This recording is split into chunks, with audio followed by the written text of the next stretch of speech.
Hello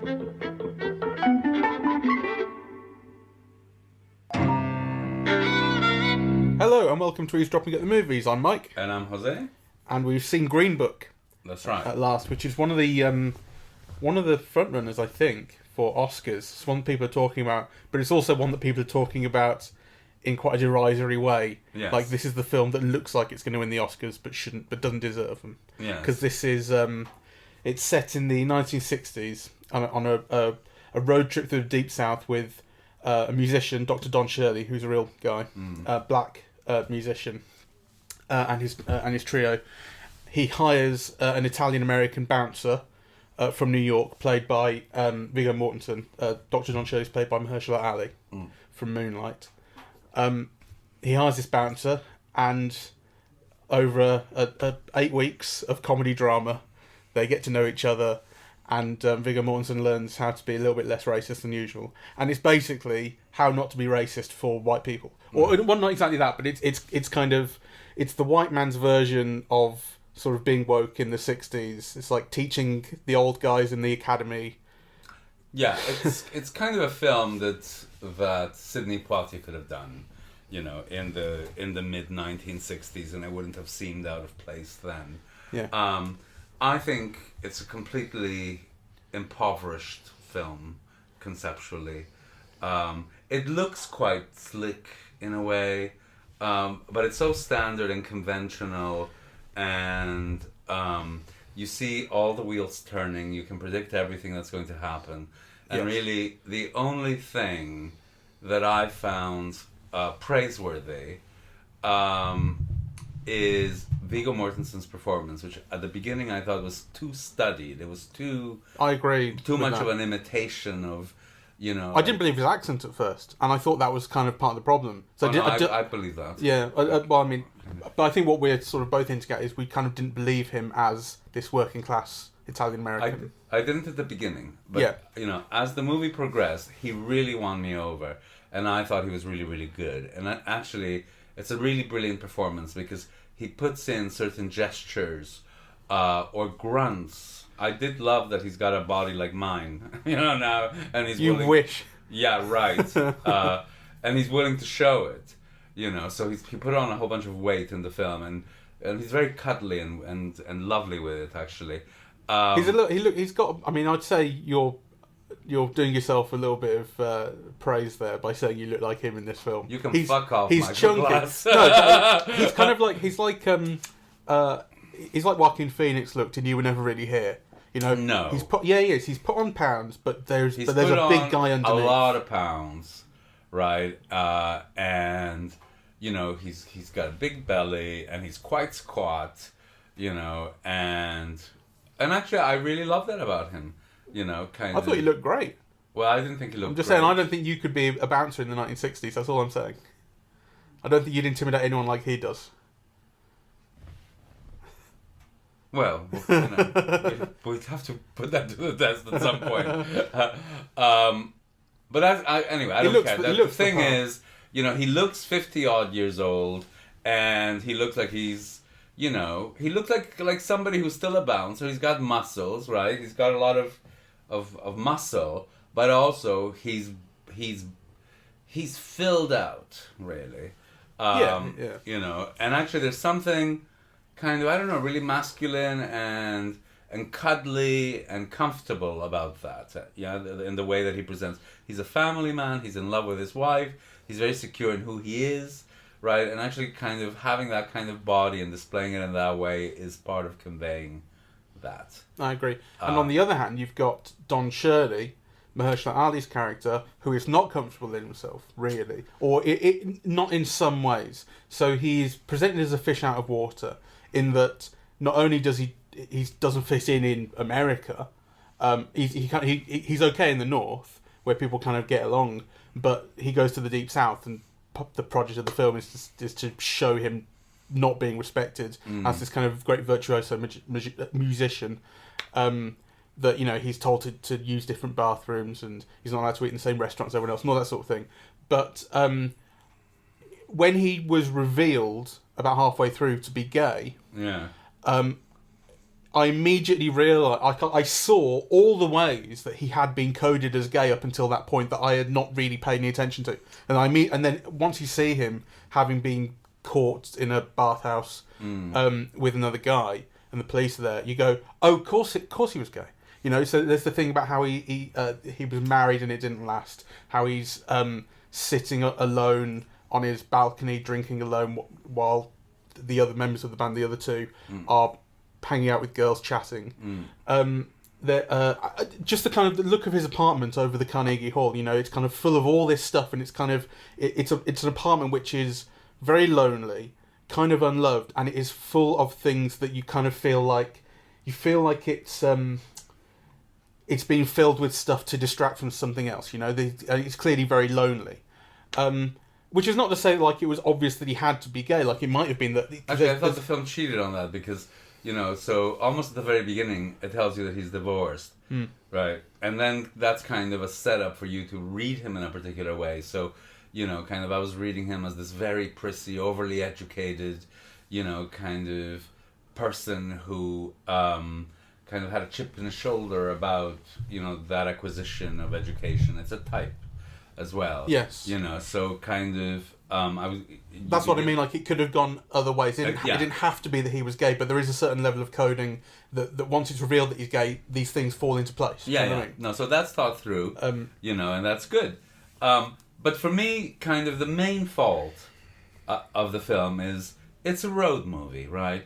And so it's got kind of a dual narrative in which, on the one hand, the film is making a comment about America in the early 60s, right? And it's also kind of making a comment about the transformation that both of these men go through, right? And that's kind of like a neat... Actually, it's almost like a tripartite, interconnecting kind of series of narratives. I just think that it's really banal.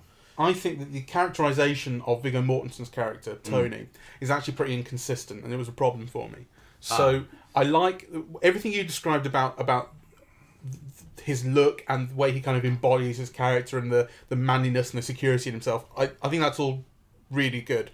But there is this thing about his racism, which I think is inconsistent and not a little banal. So right at the start of the film, he works nights, so he sleeps during the day, and he wakes up and his entire family has shown up to chaperone his wife, basically, because the workmen that some company has sent over to work on his apartment are black. And so the family has woken up saying, oh, we're not happy with this.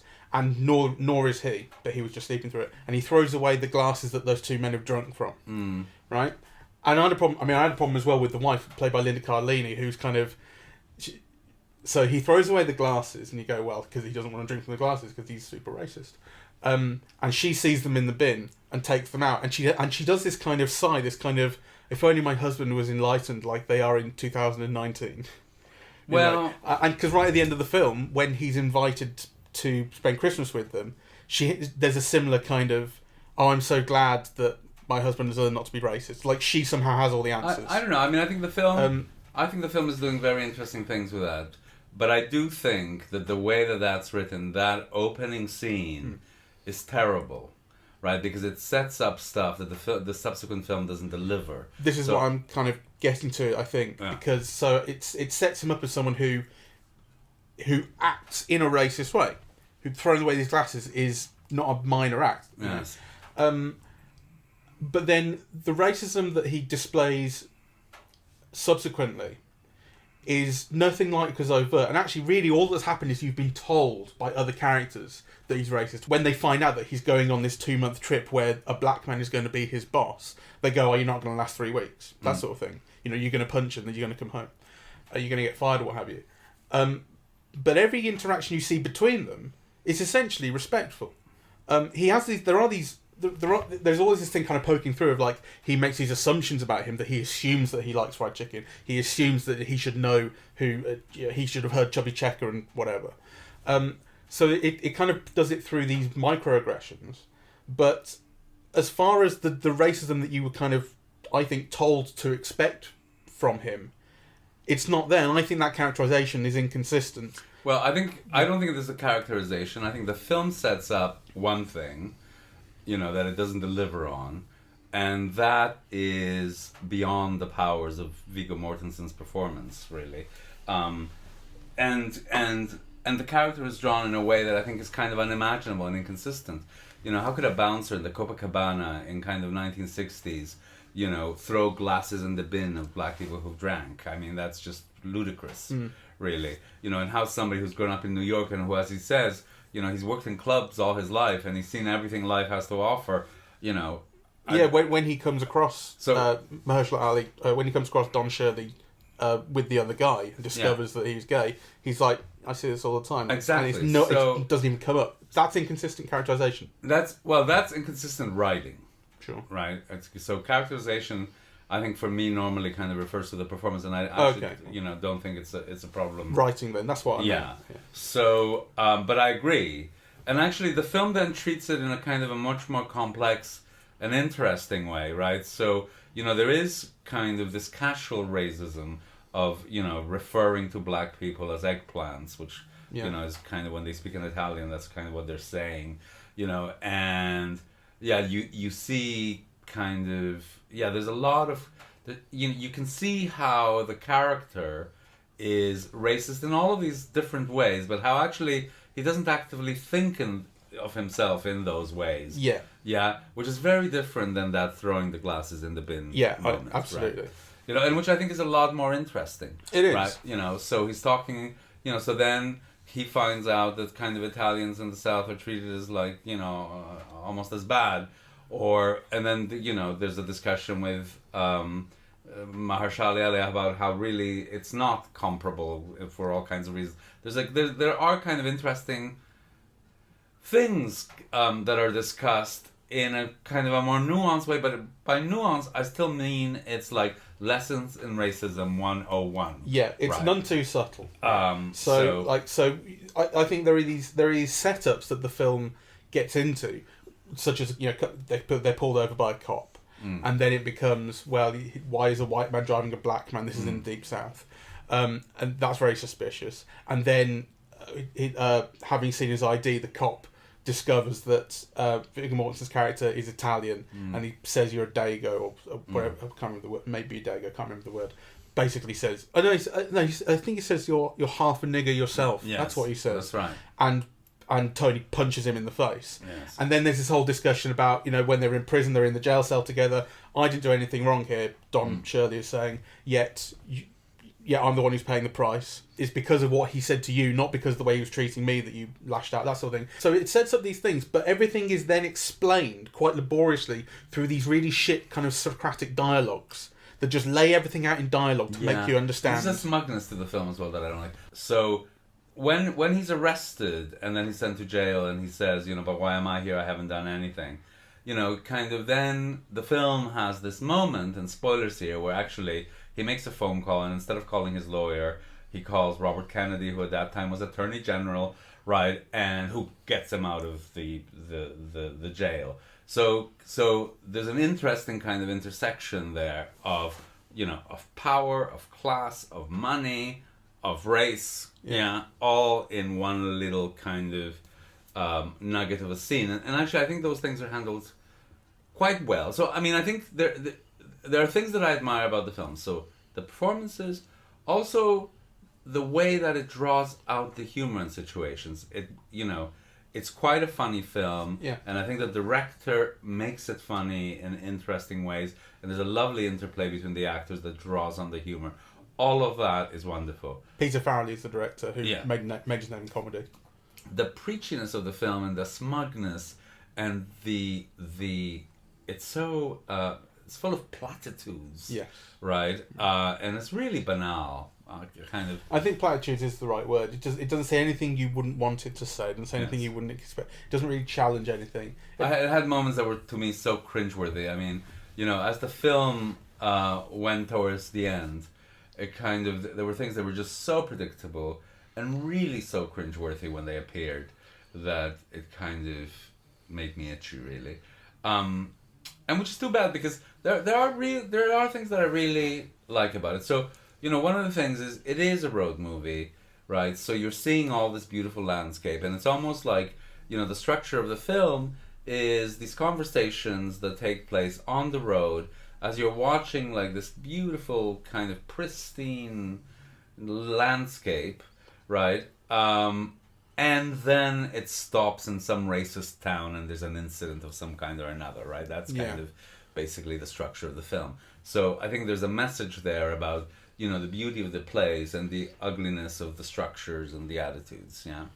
But again... Well, I mean, that's what... I mean, that shot right in the middle of 12 Years a Slave, when he's being hanged, and it holds on that shot for a very, very long time, and he's being hanged off this tree in the middle of the most beautiful sort of pastoral green sort of idyllic garden. Like that is that shot, but just like in whole movie. Yes. And there are things that are just like so overstated. So, you know, there's a scene where they stop and there's a field, you know, and there's all these black field hands. Yeah, I didn't like that. Kind of, you know, ugh. And he sees them and they see him, and a bit of music comes up, a bit of strings. It does this a few times. You know, a bit of strings come up to emphasise that it's very sad or whatever. Yeah. And actually, one thing I didn't like about that, and I was noticing it while it was happening, was there was like 2 shots in that scene where they were even in the same shot together.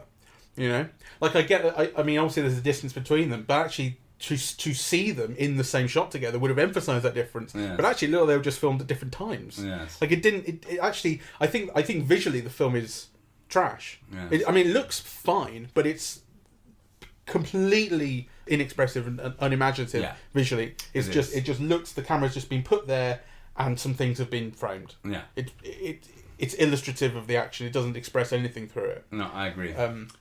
When you think it really could, like when they get into that really smoky bar, or when there's a kind of when they're playing in those, basically they play in a lot of houses which are sort of the big house on plantations, really what they are. You think they could have done something really kind of expressive and intimidating with those places. It's just a film that's all surface. It has no depth, right? And it has no depth, like you say, on an expressive level, and just on, you know, the use of camera or movement or editing or even decor and costuming, like, you know, kind of, it is all illustrative. The costumes are saying these are rich people at a party in the early 1960s. That's all. Yeah. You know. Everything comes out of dialogue. Yeah. Everything is expressed. You don't learn anything from the film that doesn't come through dialogue. Yes. Really. Very little. And I also didn't like the whole thing of, and it's part of the way that the Mahershala Ali character is constructed, so that, you know, he's a person out of place. So as he says in a speech near the end, he's not black enough, he's not white enough, he's not, you know, man enough, whatever, right? But actually the film is kind of constantly underlining how he is at odds with, you know, the dominant or mainstream or currents of black culture of that period. You know, so the Viggo Mortensen character is always having to educate him about Little Richard and Chubby Checker and Aretha Franklin, right? And so on.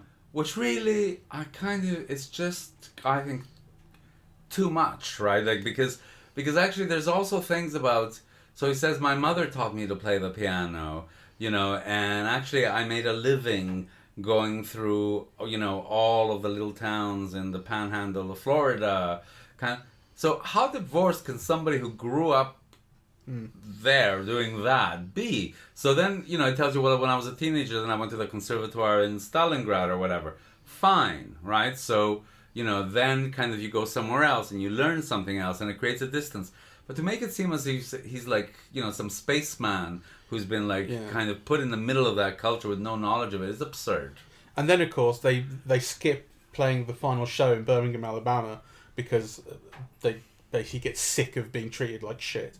And they go off to this dive, which is basically all black people in there.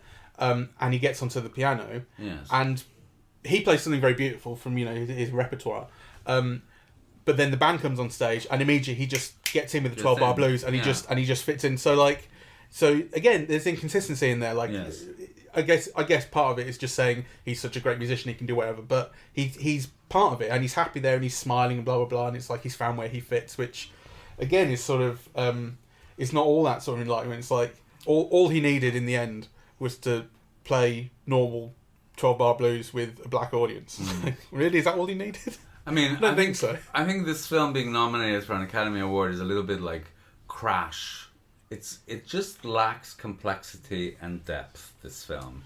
And actually, it's not very aware of the medium. I don't know how else to describe it. It spells far too much out. But everything that you said about Viggo Mortensen's performance and all that, I think is true. I think his character is really good. I think it's great. I think as well that, you know, I like Don Shirley as well, and I like Mahershala Ali's performance. And I think, although I think there is a certain issue around sort of just a lack of imagination with the coding, and this conceptualization is just out of place in every way. Nonetheless, there's also something about that I like, and what I really like is their interplay. Like, yes. I really expected to dislike a lot of that. I expected to dislike this movie really more than I do. But their performances and the interplay between the characters and the humour that comes out of it, I think is fantastic. Actually, I really enjoy that. I want to put a caveat, because actually I really love Viggo Mortensen's performance. I'm not so enamored of Mahershala Ali's. I mean, he wins me over, right? And he's quite good. I think he's a great actor. But there's a real element missing in his performance, you know, which a better knowledge of gay culture or you know would have brought out. I mean, for example, there's never any intimation of him desiring men, right? Or even like kind of, I don't know, an awkwardness or a discomfort in kind of sleeping with us in the same room as you know Viggo Mortensen. I mean, those are things that kind of just, you know, somebody better versed would have brought in either awkwardnesses or desire, just a glance, or, you know, all of these things are missing. Yeah. Like, you know, kind of, so that feels like it's down to writing and direction to me rather than the actor. I think it's the actor as well. I mean, you know, he could have, I mean, you know, he's certainly good at kind of making the prissiness, you know, and a kind of, aloofness. He's asked to be aloof all throughout. Yeah, but actually the thing about desiring, and also a kind of a knowledge of the world that comes from a certain perspective, in which men of that era dealt with a kind of a campiness, you know, which was kind of an acknowledgement of the problem but undercutting it with humor, right, that nonetheless raised the problem. There were just a few things that could have been done that feel like a vacuum in his performance to me. So anyway, I'm surprised. This is slightly tangential. Well, it's quite tangential, but the title Green Book refers to. Well, I knew what the title was, but I didn't know what it referred to when I heard about the film months ago. I did. And I just coincidentally, it was in the last week that I learned what the Green Book was, and it was from this show on Netflix, which everyone should watch, called Trigger Warning with Killer Mike, which I've already recommended to you. Where Killer Mike is this rapper from Atlanta, big fat black guy. He's great, and he it's 6 episodes of about half an hour long each, where he just kind of comedically and seriously looks at various issues with America and kind of modern life. And in the first one, he tries to live black for 3 days. What living black means in this context is only using black businesses, buying stuff from black companies, eating food that was farmed by black farmers, that sort of thing. And what he discovers is that it's nearly impossible. There's this thing about how within like white and Asian communities in America, $1 that is spent in that community stays there for something like 28 days before it ends up somewhere else. And in the black community, $1 will stay there for 3 hours on average before it's released. Like black businesses just don't kind of exist in the same way. And he refers to the Green Book in that show, and what it is this directory of black businesses and places that black people can stay and eat and all that sort of stuff. And it comes out of segregation and how you weren't allowed to use white businesses, so you had to have your own. And actually, in a uncomfortable way, black business thrived because of that. And he says like there's no such thing as a Green Book these days because these black businesses no longer exist in the same way. Anyway, that's tangential because that's just really the title of the movie and it is used in the film. But what I really just wanted to say is that people should really watch Trigger Warning with Killer Mike because it's really good. Anyway, just to say The Green Book was a booklet put out, I think, by the American Automobile Association of where black people could stay when traveling in the South. So black motels and black restaurants and so on, because of the Jim Crow laws, which meant that everything was segregated. It was a book that was designed to kind of make the whole experience of travel more comfortable for black people by just directing them straight away, rather than them undergoing the humiliation of being turned down kind of at restaurants and motels. It was a guide. Yeah. Yeah. So, it is really banal, but I must say that I expected to hate it loads, to be honest. And I didn't. And actually, when it comes to the final scene, and it is as predictable as anything, where Don Shirley comes round for Christmas and they all spend Christmas together and the family accepts him and finds him a place at the table despite having been racist all along. I was smiling right at the end there. I was smiling. And actually that's where Mahershala Ali gets to do something a little bit different, I think, because he warms then and he breaks into a smile. You've barely seen him do that throughout the film, and that feels really nice. Nice, it does.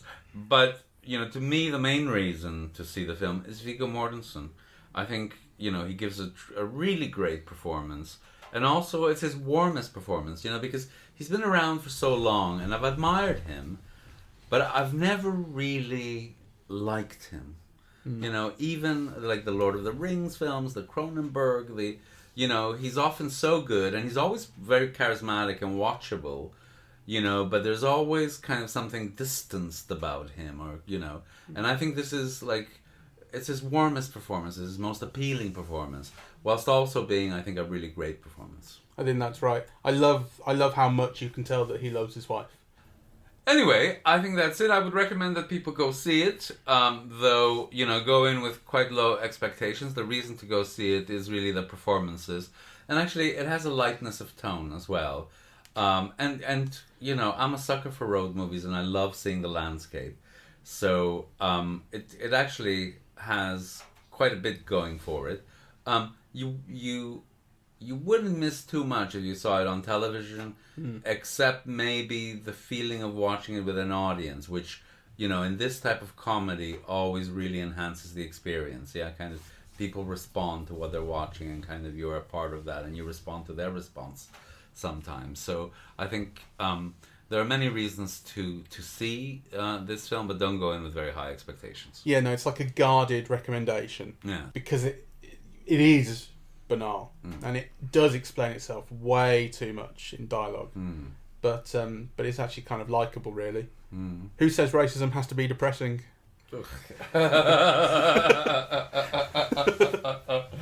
Oh, what a killer line. Righto, thanks for listening. Yes, cheerio.